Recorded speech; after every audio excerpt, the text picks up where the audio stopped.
Подготовка каменщиков и бетонщиков в Якутии выходит на новый уровень. Сегодня в Якутском коммунально-строительном техникуме торжественно открыли учебно-производственную мастерскую. Она полностью оснащена современной техникой для полноценного обучения студентов, передает Нургуяна Егорова.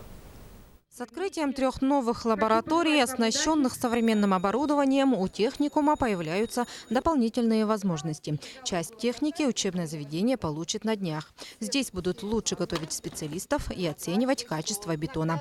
Мы хотим как можно больше, чтобы появлялось. Сейчас самое ближайшее, что мы ожидаем, это ряд производственных мастерских техникума сервиса, который тоже находится в городе Якутске.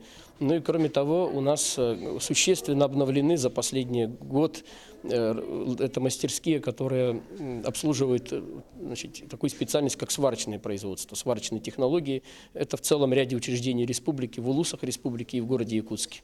В ближайшее время на территории коммунально-строительного техникума появится полигон, где все желающие могут обучиться изготовлению кирпичей, бетона, облицовке плит.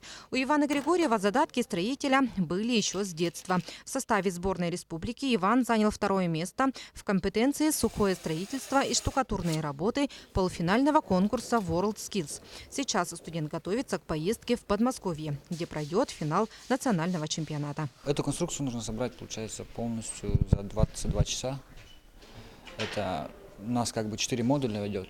Первый модуль дается у нас 12 часов, второй модуль 4 часа и третий и четвертый по 2 часа у нас.